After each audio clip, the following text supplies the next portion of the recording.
बिस्मिल्लाहिर्रहमानिर्रहीम। अस्सलाम वालेकुम नादरीन, आप यूट्यूब चैनल देख रहे हैं, मैं इमरान ख़ान हूँ। नादरीन, सबसे पहले हम बात करते हैं इसराइल और जो एक जंगबंदी हुई है गाज़ा में उस हवाले से।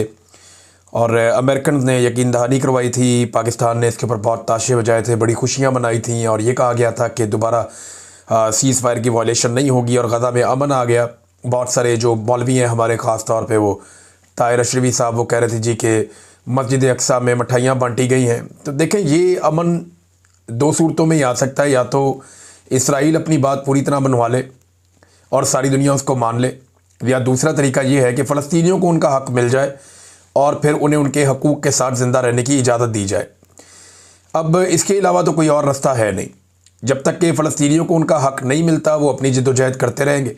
अब जद्दोजहद के लिए अलग अलग अदवार में अलग अलग तंजीमें रही हैं और बैनुल-अक़वामी तौर पर उन पर पाबंदियाँ भी लगती रही है। अल-फतह एक तंजीम होती थी, आपको याद होगा, हमास, हिज़्बुल्लाह, बहुत सारी तंजीमें। अब बार बार सीज़ फायर वायलेशन हो रही थी और ये वायलेशन जो बार बार हुई है, इसका इल्ज़ाम इसराइल पे आया है कि उन्होंने बार बार सीज़ फायर वायलेशन की। और फिर अचानक खबर आती है कि हमास ने भी हमला किया और इसराइली फ़ौजी हलाक हुए। और ये बताया गया कि 2 फ़ौजी हलाक हो गए और 3 ज़ख्मी हो गए। लेकिन जब इसके ऊपर तहकीकात हुई तो ख़बर कोई और निकल आई। और जो हकीकी खबर निकली वो ये है कि रफ़ा के अंदर एक धमाका हुआ था जिसमें 2 इसराइली फ़ौजी मारे गए थे। वो हमास ने नहीं किया था, बल्कि इसराइली आबादकारों के बलडोज़र के बारूदी सुरंग पे चढ़ने की वजह से धमाका हुआ था। इसराइली आबादकार, आप समझते हैं कि इसराइल का एक पॉलिसी है कि वो यहूदी बस्तियां आबाद करता है, यानी मुख्तलिफ इलाकों में अपने शहरियों के लिए वो नई बस्तियां बनाते हैं। ये उन्होंने वेस्ट बैंक में भी बनाई, यरूशलेम में बनाई और बहुत सारे इलाकों में वो ये काम करते रहते हैं ताकि यहूदी आबादकारी साथ साथ होती रहे और आबादी मिक्स होती रहे। उनका अपना एक फार्मूला है, वो अपने तरीके से काम करते हैं। तो उनके लिए एक बलडोज़र जो काम कर रहा था वो एक बारूदी सुरंग के ऊपर चढ़ गया, उसकी वजह से एक धमाका हुआ। अब पहले इल्ज़ाम ये लगाया गया कि ये हमास ने किया है, लेकिन फिर हकीकत सामने आ गई।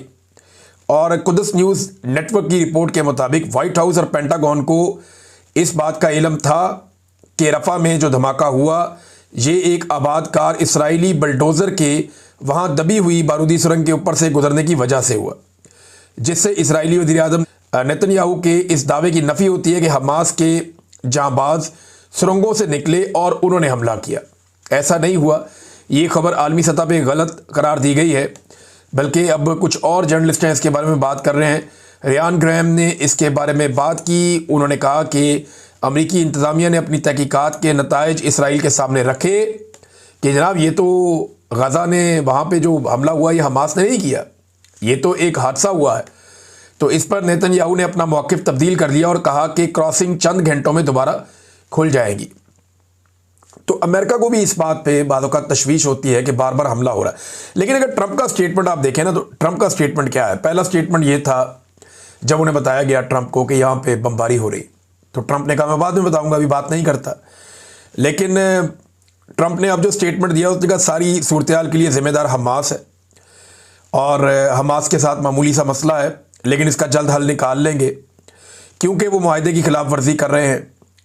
और ट्रंप ने एक बड़े ऑपरेशन का इशारा भी दे दिया हमास के खिलाफ।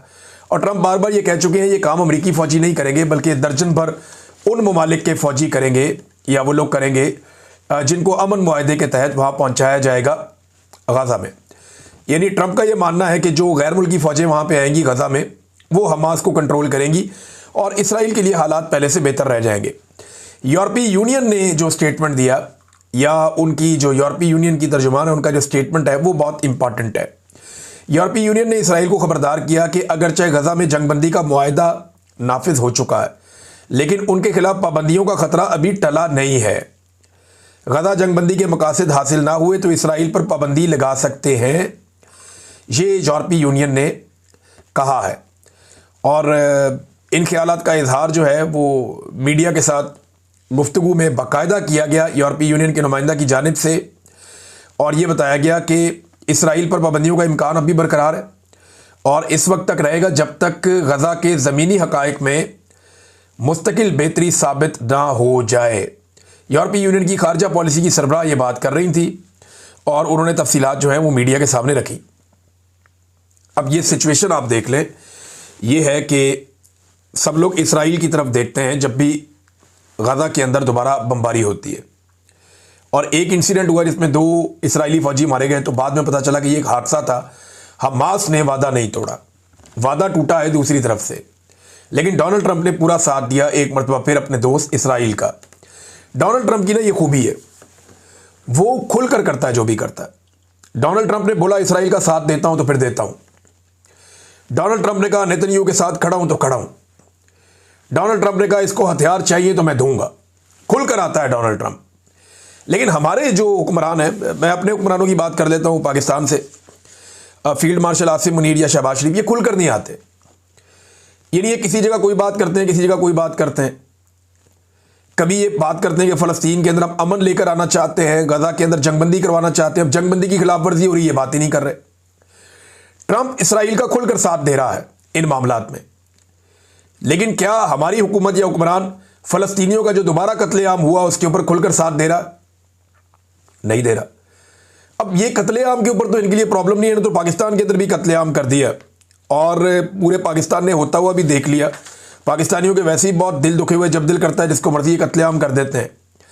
थोड़े दिन पहले नाज़रीन आप एक वीडियो देख रहे थे, DGI-SPR फरमा रहे थे पेशावर जाके, जहां वो इस्लामाबाद से अपने साथ सहाफ़ियों को लेकर गए, ज़ाती सहाफ़ियों को इस्लामाबाद से ले जाया गया, ना कि पेशावर के सहाफ़ियों से जो वहाँ पे मुतासिर हैं उनसे सवालात लिए जाते। लेकिन इस्लामाबाद से सहाफ़ी ले जाए गए, वहाँ पे जाके कुछ पैगामात देने की कोशिश की गई, तो हमने देखा कि मुज़ाकरात के सख्त खिलाफ थे DGI-SPR, बल्कि उन्होंने ग़ज़वा बदर का हवाला भी दे दिया। आर्मी चीफ भी कुरानी हवाले देते रहते हैं कुरान पाक से।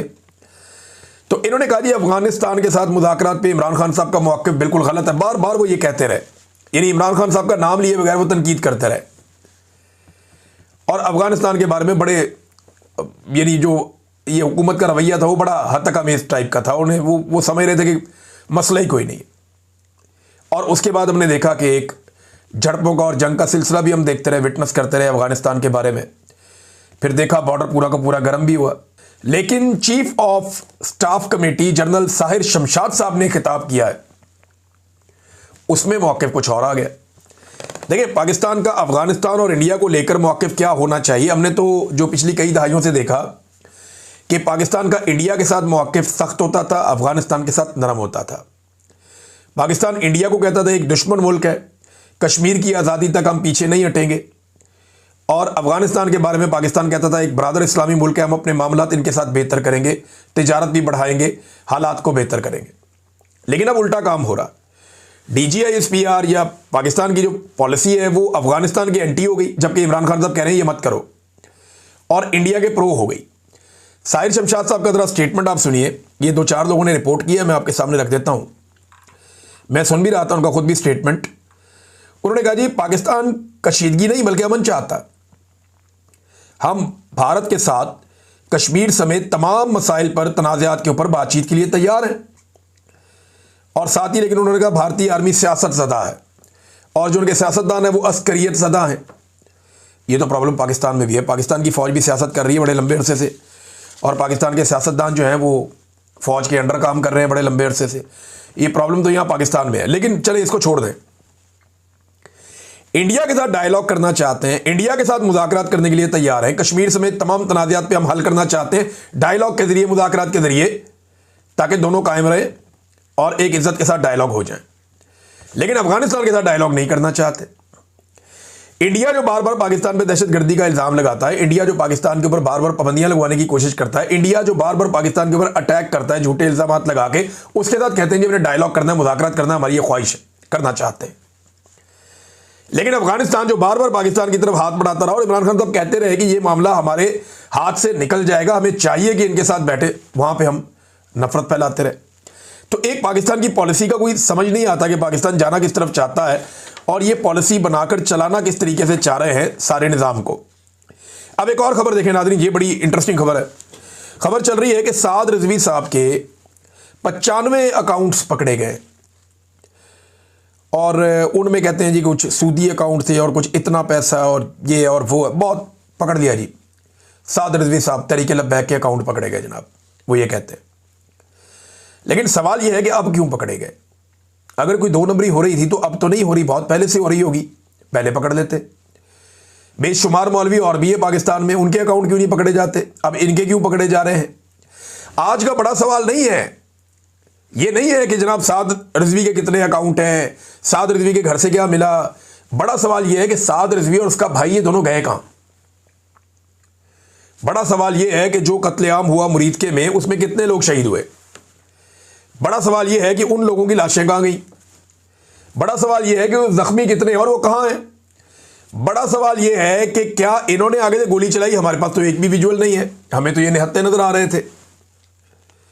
मुझे इनकी पॉलिसी से इख्तलाफ रहा हमेशा, इनके सियासी तर्ज अमल से इख्तलाफ रहा हमेशा, लेकिन मैं कभी भी इसकी हमायत नहीं कर सकता कि निहत्ते लोगों को घेरा डाल के मार दिया जाए।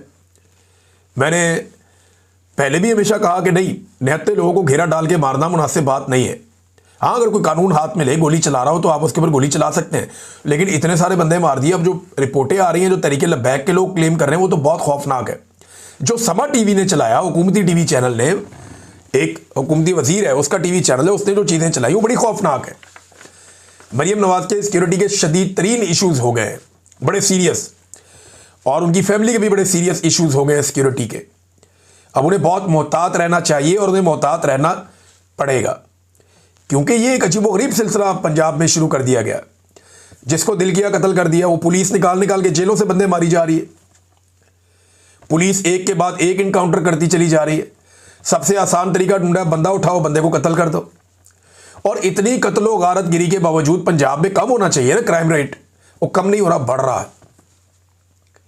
11% जराइम में पंजाब में इजाफा हो गया। अब ये क्राइम पता कब होता है ज्यादा? जब लोगों के पास कारोबार नहीं होता, काम नहीं होता, जब लोगों के पास रोजगार नहीं होता, जब गुर्बत बहुत बढ़ती है, मजबूरियां लोगों की बढ़ती हैं, तो बाद औकात जराइम इसकी वजह से भी बढ़ते हैं। फिर हमारी पुलिस जराइम को रिपोर्ट भी नहीं करती।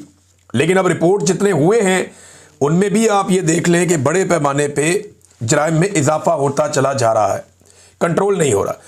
अब पाकिस्तान में करप्ट होना कोई मसला नहीं है, बेईमान होना कोई मसला नहीं है। मुल्क लूटना, कौमी खजाना लूटना, जराइम पेशा होना, अवाम से फ्रॉड करना, ये कोई जुर्म नहीं है अगर आपके ताल्लुकात एस्टेब्लिशमेंट के साथ ठीक है तो।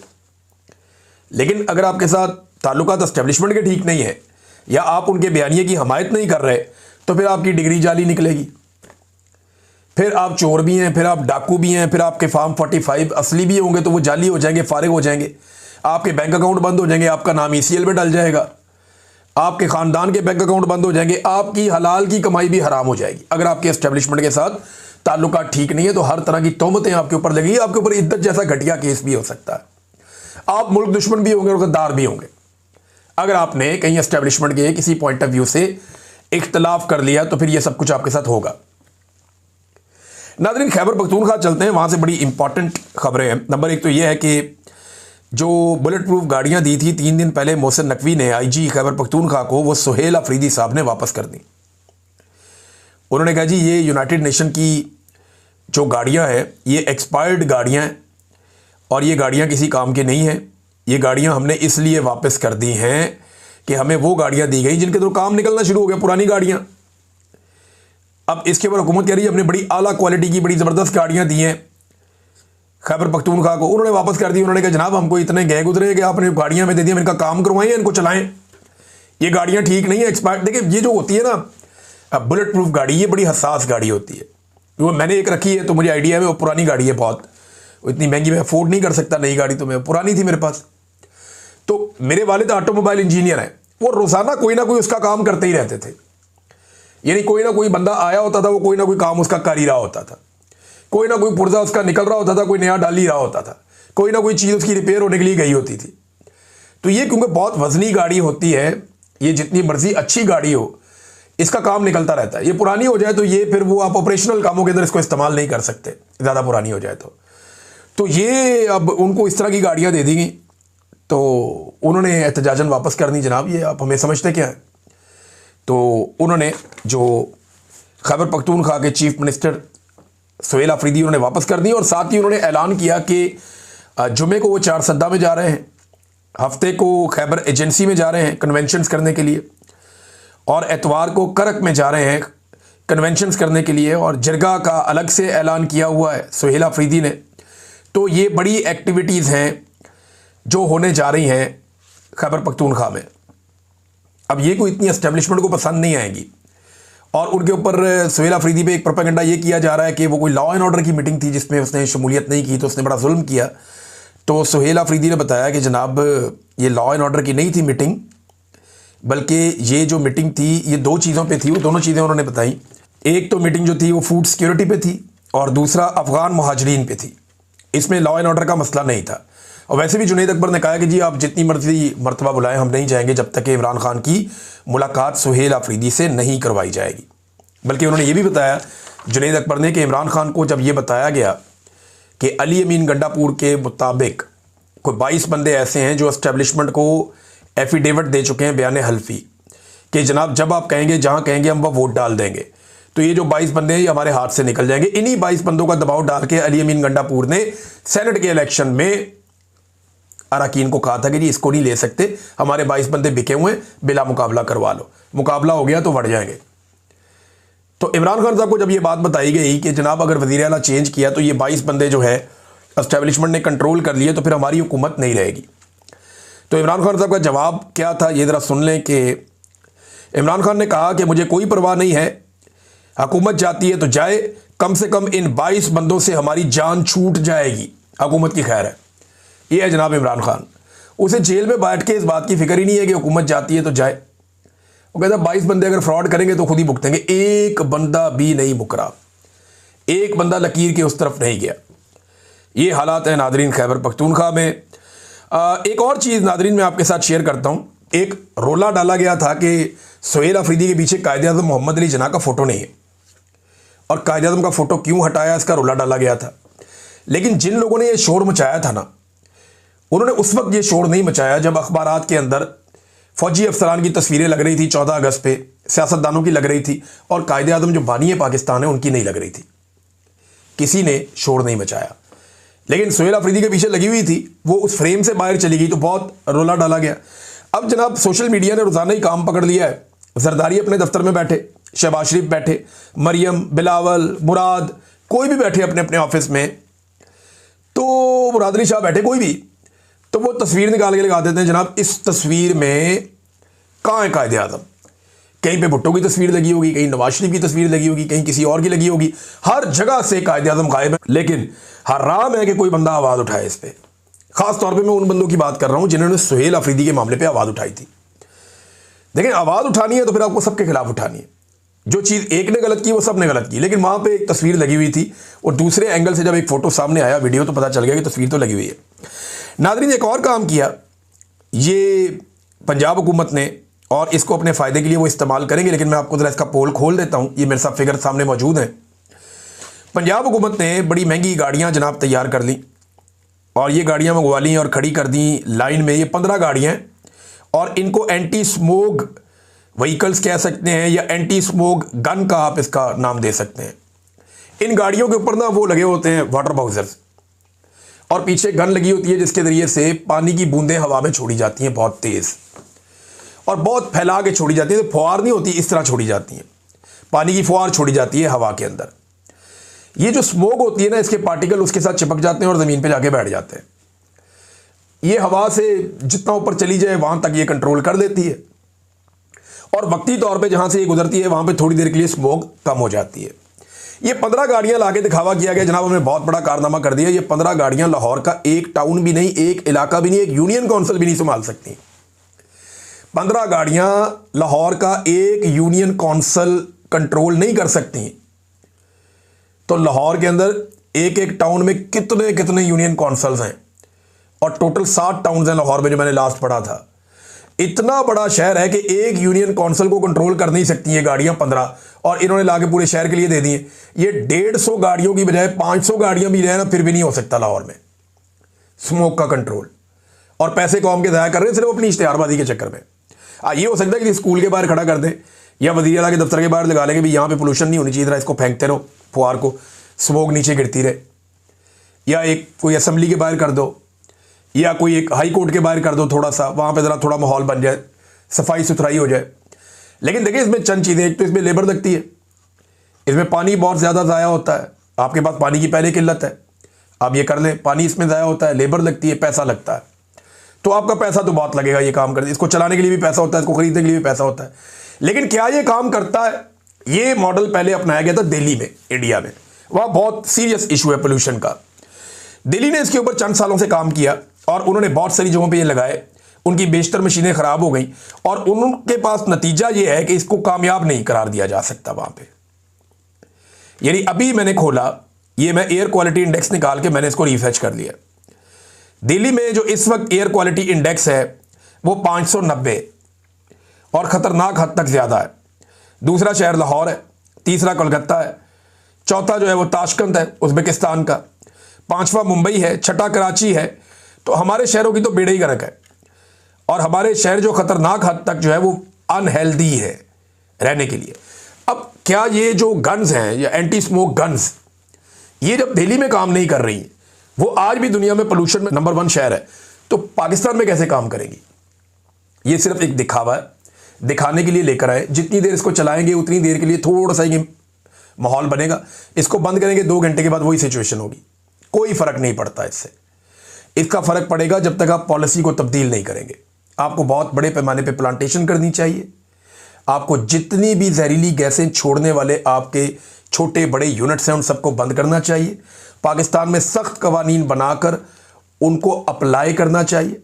ये बरतानिया में लोग बताते हैं कि पहले बहुत ज़्यादा स्मोक होती थी, बड़े बुरे हालात होते थे, और आज बेहतरीन है। किसी जगह पे ज़रा भी प्रॉब्लम नहीं है, बिल्कुल हेल्दी यहाँ पे एयर है।